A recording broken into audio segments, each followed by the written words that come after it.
Praise Lord, praise Lord, praise Lord. Hallelujah, hallelujah, hallelujah. सबको जय मसीह की। परमेश्वर, हमारा परमेश्वर, सारी जगत का परमेश्वर, सारी सृष्टि का परमेश्वर, वो किसी को दुखी नहीं करता, ना दुखी देख सकता है, ना दुखी देखना चाहता है। वो कहता है कि सब आनंदित रहो, यानी कि उस पर भरोसा करो और उसके बेटे यीशु पर विश्वास करो जो उसका वचन है। आज के सुसमाचार के लिए परमेश्वर की बेटी प्रार्थना करेगी। सबको जय मसीह की।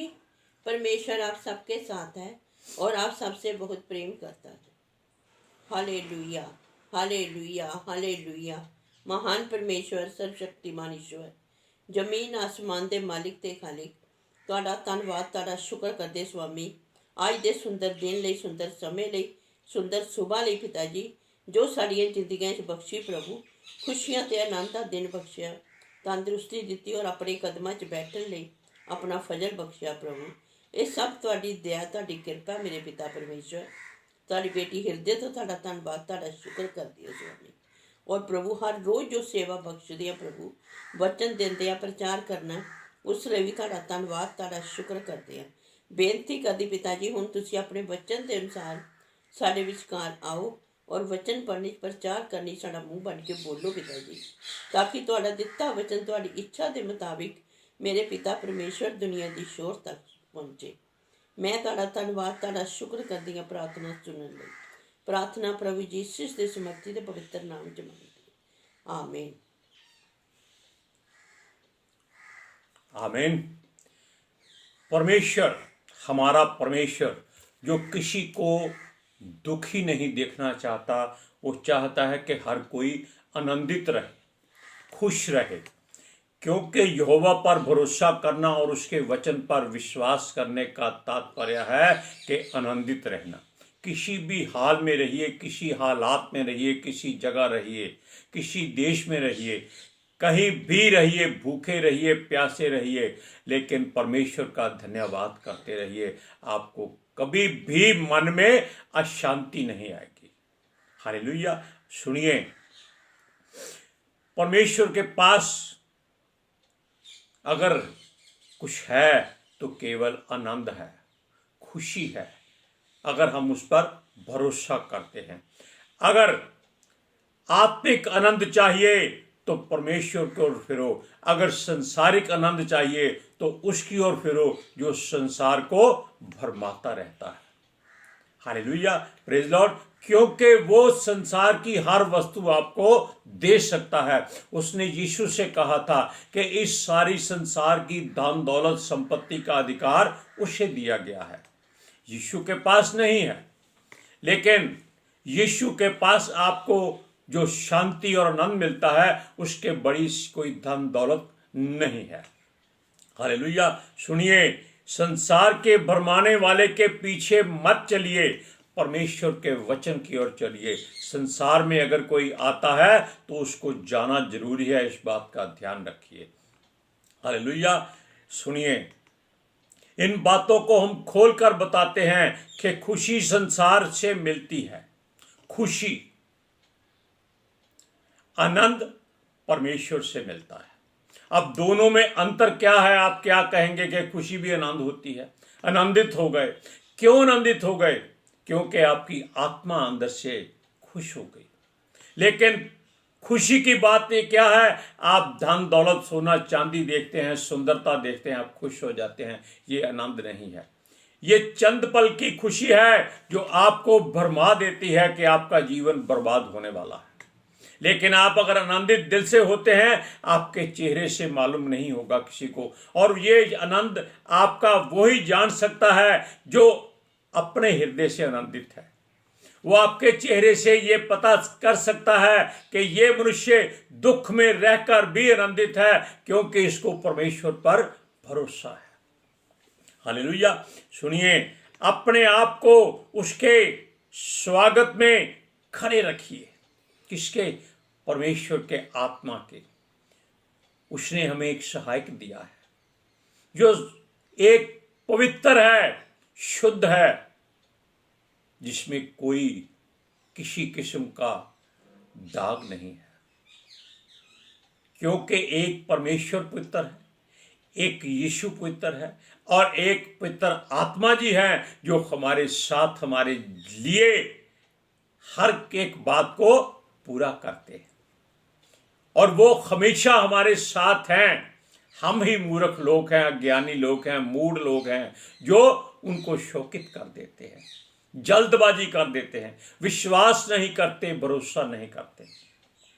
आप पढ़िए, हमें घमंडी नहीं होना है, चिंता नहीं करनी है, मुंह बनाकर नहीं दिखाना ऐसे कि हम बहुत दुखी हैं। सुनिए, फिलिपियों की पत्री 4 अध्याय उसकी 4 और 5 आयत में पढ़िए।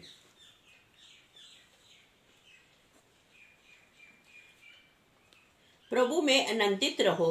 मैं फिर कहता हूँ कि आनंदित रहो। तुम्हारी कोमलता सब मनुष्यों पर प्रकट हो। प्रभु निकट है। देखा आपने, परमेश्वर का दास पौलुस कहता है कि आनंदित रहो, हमेशा आनंदित रहो, कुछ भी हो जाए। अब देखिए, अगर दूसरों की चिंता हम करते हैं तो ये मत सोचिए कि आपको दुखी होना है। चिंता करने का मतलब होता है कि उसकी क्या जरूरत है उसको पूरा कर दीजिए ताकि वो भी दुख में रहकर आनंदित हो जाए। अगर कोई आपके लिए दुख में रहकर भी चिंता करता है, इसका मतलब है कि वो आपके बारे में फिक्रमंद है। आपको आनंदित होना चाहिए कि आपके बारे में कोई सोचता है। अगर आप किसी के बारे में सोचते हैं तो हालेलुया।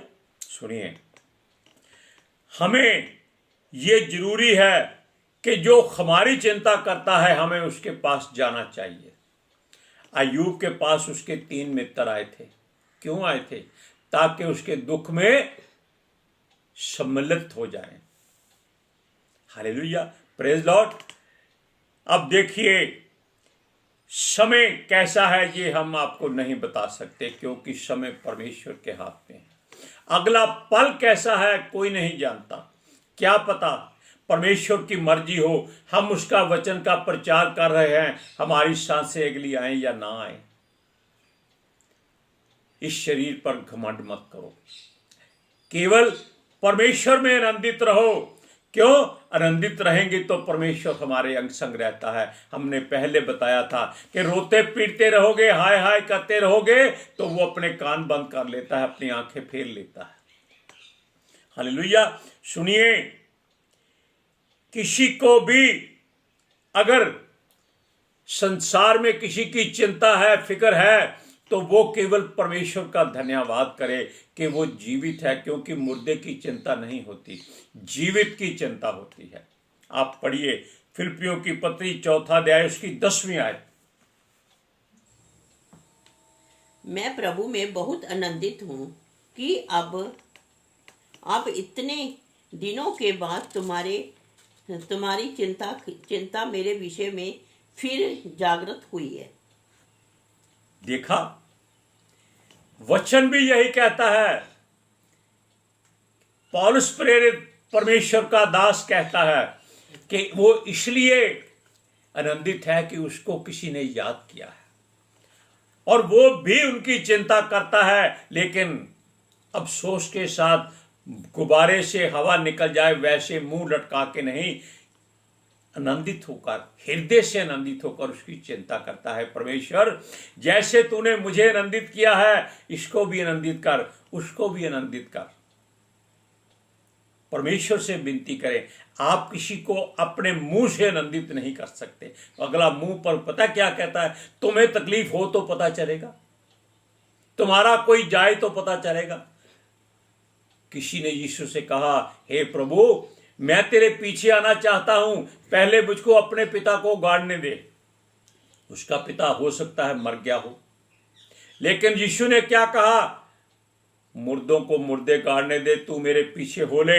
यानी कि अपने आप को, अपना मन मुझे दे दे, कहीं मर्जी रह, कोई चिंता नहीं, लेकिन आनंदित रह। संसार में आए हैं तो जाएंगे, ये हर धर्म और मजहब की बात जो है सबको मालूम है कि ये शरीर मिट्टी है और इसने एक दिन खत्म होना है। हालेलुया। अब देखिए, अगर हम किसी को राह जीवन और सच्चाई के बारे में बताते हैं तो ध्यान रखिए, आपके लिए परमेश्वर के पास मुकुट रखा है, यानी कि आपकी इज्जत बढ़ाने की बात स्वर्ग में हो रही है कि जो मनुष्य परमेश्वर का राह किसी को दिखाता है, उसकी सच्चाई बताता है और उसके लिए अपना जीवन देने की बात करता है, वो परमेश्वर को भी आनंदित करता है। हालेलुया। सुनिए, वो चाहता है कि अगर यीशु की बात करें और दूसरों का हृदय छिद जाए तो इसका मतलब समझ लिए कि आपने कई आत्माओं को बचा लिया है। हालेलुया। परमेश्वर का वचन एक ऐसा हथियार है, बर्छी है, कुछ भी कह सकते हैं, भाला है, जो आपके हृदय गुर्दे को आर पार छेदता है और आपकी बुराई निकाल देता है। हालेलुया। हमें उसमें आनंदित रहना, मगन होना है और स्थिर रहना है और परमेश्वर से कुछ भी बुरा भला नहीं कहना है, क्योंकि परमेश्वर से मिलना है, ये आस उम्मीद लगानी है, लेकिन आनंदित होकर यह लालसा और लालच दिखाने वालों के साथ नहीं जाने की इजाजत देता। हालेलुया। क्यों? संसार की बातें आपको खुशी देती हैं, आनंदित नहीं करती। व्यभिचार करते हो चंद पल के लिए खुशी मिलती है, आनंदित नहीं करती, क्योंकि उसके बाद में जिस्म टूट जाता है। ये भरमाने वाले की सबसे बड़ा हथियार है कि हम परमेश्वर की ओर ना फिरें। आप सुनिए, फिलिपियों की पत्री 4 अध्याय उसका 1 वचन पढ़िए।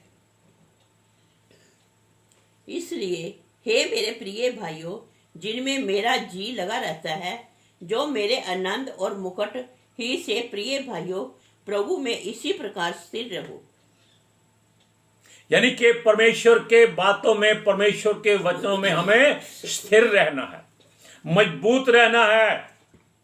अगर ये वचन पढ़ते पढ़ते मान लीजिए आपकी सांसें पड़ी जाती हैं, खत्म हो जाती हैं, आपको क्या फर्क पड़ता है? क्योंकि आपका यहां मिट्टी का प्याला पड़ा हुआ है, आपकी देह परमेश्वर के पास जाकर वचन को पढ़ रही है। आपके चेहरे पर कभी भी उदासी नहीं होगी। हालेलुया। संसार में लोग मरते हैं, मरने के बाद उनका चेहरा देखिए, कितनी पीड़ा होती है उनके बारे में। क्यों? उनको चिंता होती है, उनकी प्रॉपर्टी चली गई, धन चला गया, बीवी बच्चे रह गए, सब कुछ रह गया, कुछ साथ में नहीं गया। लेकिन जो परमेश्वर को हृदय से प्रेम करता है, उसे केवल यही चिंता होती है कि प्रभु, अगर मेरी आत्मा मेरे शरीर से निकले तो वो तेरे पास जाए और मैं मुस्कुराता रहूं, लोग कहें ये मरा नहीं, ये जीवित है। यीशु भी मरा नहीं था, जीवित ही था। लोग सच कहते हैं, जो वाद विवाद करते हैं वो कहते मरा ही नहीं था, वो जीवित ही कब्र में रख दिया गया था और जीवित को उठाकर लोगों ने कह दिया कि वो जीवित हो गया। लेकिन वचन क्या कहता है, अलग बातें हैं, हम उधर नहीं जाएंगे। हम ये बात करते हैं कि यीशु की महिमा किसी भी तरीके से होनी चाहिए, किसी भी तरीके से, किसी भी बहाने से, डरते हुए भी, विरोध में भी, क्रोध में भी, प्रेम में भी, आस उम्मीद में भी, और जीवन पाने के लिए भी, जीवन खोने के लिए भी, भूखा रहने के लिए भी और पेट भरने के लिए भी, आंखों से देखने के लिए भी, उसकी ओर सोचने के लिए भी, हर बात में आपको आनंदित रहना है। कई बार यीशु का नाम लेकर विरोध किया जाता है, बड़े आए यीशु वाले। क्या होता है? जुबान से उसका नाम लिया। वचन कहता है कि कोई अपनी मर्जी से उसका नाम नहीं ले सकता जब तक पिता परमेश्वर की इच्छा ना हो। अगर विरोधी उसका नाम लेकर आपको गाली देता है, आप परमेश्वर को धन्य कहिए कि आपने एक आत्मा के मुख से अच्छी बात बता दी। Hallelujah, praise Lord. अगर कोई बुरा साबित होता है, यीशु की बात करते हैं, झगड़ा करते हैं, आपको मारते पीटते हैं कि बड़े यीशु के बच्चे हैं, जाओ बचाओ अपने आप को और अपने प्रभु से कहो आपको बचा कर दिखाए। वो तो आग में बचाने की ताकत रखता है, इनसे बचा सकता है, लेकिन अगर मिट्टी के शरीर को बचा लेगा तो कोई खास बात नहीं है। हालेलुया। परमेश्वर के पुत्र की जीवन की कथा हर तरीके से सुनाई जाती है। ये वचन में हो चुका है और हमारे घर में भी ये बात होती है। हम उसका वचन बोलते हैं, हमें इसमें कोई लालच नहीं है, क्योंकि वचन कहता है तुम्हें सेंत में दिया गया है, इसको सेंत में प्रचार करो, इसका मूल्य नहीं लो। इसलिए हमारी कोई कलीसिया नहीं है, लेकिन जो हमारी कलीसिया है वो पूरे संसार से बढ़कर है। किसी के पास इतनी कलीसिया नहीं है, लेकिन हम केवल उनको देते हैं, उनसे लेते कुछ नहीं। Hallelujah, praise Lord. सुनिए, इन बातों को ध्यान से सुनिए कि क्रोध करने वाले और बुराई करने वाले, विरोध करने वाले, जो भी यीशु का नाम लेते हैं वो प्रभु को आनंदित करते हैं। अब पढ़िए फिलिप्पियों की पत्री 1 अध्याय उसकी 18 आयत में। तो क्या हुआ, केवल ये कि हर प्रकार से, चाहे बहाने से चाहे सच्चाई से, मसीह की कथा सुनाई जाती है और मैं उससे आनंदित हूं और आनंदित रहूंगा भी। परमेश्वर के दास इस बात से बहुत आनंदित होते हैं कि कोई उनको यीशु के नाम से गाली दे, यीशु के नाम से बुरा कहे, वो आनंदित होते हैं, कहते हैं तेरे मुख से उसका नाम तो निकला, कोई बात नहीं। वचन कहता है कि यीशु के लिए अगर आप बदनाम होते हैं तो आप अच्छे इंसान हैं, किस्मत वाले हैं। अब सुनिए, यह आत्मिक आनंद या खुशी आपको बता चुके हैं। संसार का आनंद जो लालच और अपनी महिमा को बढ़ाने के लिए होता है, जिसको खुशी कहते हैं, आनंद नहीं कहते। और कोई पति पत्नी ऐसे थे जिन्होंने इस आनंद को पाना चाहा, यानी कि अपनी महिमा करानी चाहिए। उस समय लोग क्या करते थे, प्रेरितों के सामने अपनी संपत्ति बेचकर दे देते थे और प्रभु से महिमा पाते थे। किसी हनन्याह नामक पुरुष ने और उसकी पत्नी सफीरा ने भी यही सोचा कि हम भी अपनी संपत्ति बेचकर परमेश्वर के आगे अच्छे बन जाएं। उन्होंने क्या किया, अपनी संपत्ति बेची, आधा पैसा घर में रख लिया और जाकर प्रेरितों को दे दिया और कह दिया कि संपत्ति इतने में ही बिकी है। इतना बड़ा झूठ परमेश्वर से बोल दिया, किसके लिए? अपने आप को महिमा पाने के लिए। लेकिन ये महिमा नहीं है, ये श्राप है। जब परमेश्वर के दास ने पितर आत्मा जी के द्वारा जान लिया कि इनकी संपत्ति ज्यादा धन में बिकी है, ये झूठ बोलते हैं, ये केवल लालची मनुष्य हैं, तब उनकी मृत्यु उसी समय हो गई। क्यों हो गई? क्योंकि परमेश्वर ऐसे लोगों को पसंद नहीं करता। अब देखिए, क्योंकि न्याय परमेश्वर करता है। अगर आपने दान देना है तो आप चाहे 1 रुपया दे दीजिए, हृदय से दीजिए, कुड़ कर नहीं दीजिए। अगर आपके पास ज्यादा है तो फेंक दीजिए। कहां पर? उस इंसान के पास जिसके पास जरूरत है। अगर आपके पास अरबों खरबों की प्रॉपर्टी है, आप मर जाएंगे, मिट्टी हो जाएंगे, आपके किसी काम नहीं आएगी। लेकिन यह दान धार्मिक स्थलों पर नहीं, जरूरतमंद को दीजिए। जरूरतमंद कौन है ये आपको जानना है, परमेश्वर से पूछना है, वो आपको बताएगा कि ये मनुष्य, ये परिवार, ये संस्था, इनको पैसे की जरूरत है, इनको धन दे के आओ। और ऐसा होता है। आप इन सफीरा और हनन्याह की बात सुनिए। प्रेरितों की पत्री 5वां अध्याय उसकी 1 से 5 आयत तक। हनन्याह नामक एक मनुष्य और उसकी पत्नी सफीरा ने कुछ भूमि बेची और उसके दाम में से कुछ रख जोड़ा, और ये बात उसकी पत्नी भी जानती थी, और उसका एक भाग लेकर प्रेरितों के पांव के आगे रख दिया। पतरस ने कहा, हे हनन्याह, शैतान ने तेरे मन में ये बात क्यों डाली कि तू अपवित्र आत्मा से झूठ बोले और भूमि के धाम में से कुछ रख छोड़े। जब वह मेरे पास नहीं, वह क्या तेरी ना थी? और जब बिक गई तो क्या तेरे वश में ना थी? तूने ये बात अपने मन में क्यों छुपाई? तू मनुष्यों के से नहीं परंतु परमेश्वर से झूठ बोला है। ये बातें सुनते ही हनन्याह गिर पड़ा और प्राण छोड़ दिए, और सब सुनने वालों पर बड़ा भय छा गया।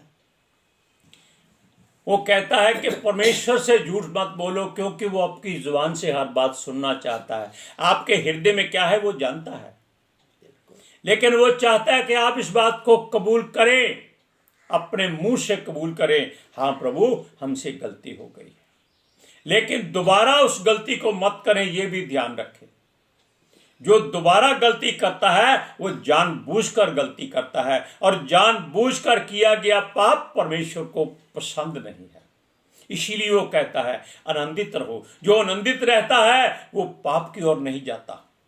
उससे गलती हो जाती है, परमेश्वर उनको क्षमा कर देता है। याकूब की कितनी गलतियां